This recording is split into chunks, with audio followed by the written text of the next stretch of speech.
Welcome back to another Hearts of Iron 4 exploit. Today I'm going to be showing you guys how to get total mobilization when the requirements are not actually met. Now, I want to say two other things really quick. First off, I want to apologize about any tapping you hear in the background. It's been raining for a couple days and it's not supposed to stop raining for another few days. There's really nothing I can do to stop the tapping because that's against my AC unit. So there's really nothing I can do to stop that. I want to get this video out for you guys, and I'm sure a few of you don't mind the tapping to learn this incredible exploit. And that's even if you can hear it in the first place. Second off, this was actually thanks to a Einspatar over on YouTube who left a comment. I don't think he realized it's an exploit, but trust me, this is an exploit. So thank you to him for discovering this, or just by simply posting it out there, whichever it was, and just thank you for telling me about it so I can share it with all of you guys today. Now, here's the way total mobilization is supposed to work.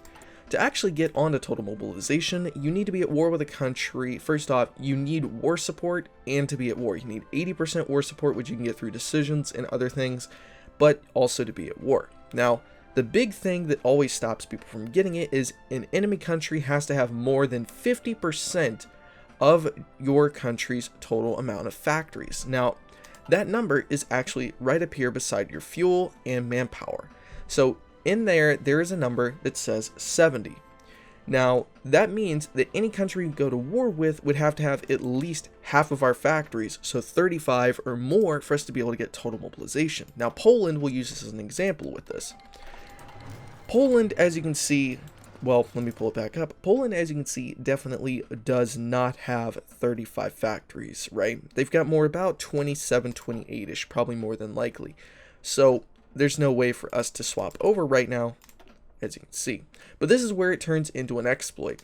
Basically, what you do is you find the amount of these two factories. You think about what your military factory count and your naval dockyard count is. So with those two numbers added up together, that would be 38 for Germany. So easiest way to do this is by simply having a calculator. Now, with 38 minus 50%, that leaves 19 factories, right? So what you would do is find a country that you would go to war with that would have at least 19 factories, which Poland definitely does have.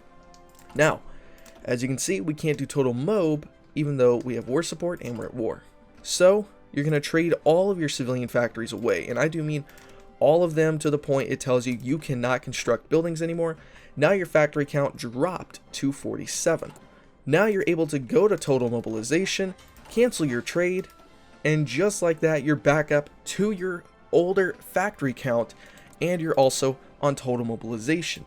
Now you can also take all the decisions, and once your requirements are no longer met, you can still literally have, as you can tell, total mobilization, and there's no decision. It's not telling you you have to drop down or else. Once it's already selected, it's based on your war support. So now you can cancel the trade, and one thing remember, if you do go back to war economy for some reason, you cannot go back to total mob unless you do it again, where you get rid of all of the factories before, to the point where it tells you you cannot construct any buildings. Oops, wrong one. And just like that. So basically you just have to trade all your civilian factories away to the point where you have allow the enemy country to have at least 50% of your total factory count, which is this number here.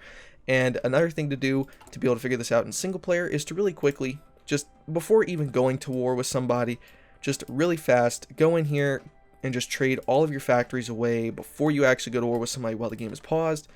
And that will show you the number of factories that you're able to actually have up here. Then you can add those up and compare them to other countries that you want to invade and figure out if you'll be able to go to war economy by doing this. Hopefully this has actually helped you guys out, and hopefully you've enjoyed this video, and please don't forget to subscribe, it helps my channel out tremendously, and it helps me be one more subscriber away from getting popular, which means one more subscriber away I am from being starvation. Anyway guys, thank you for watching. I will see you guys next time. Stay awesome.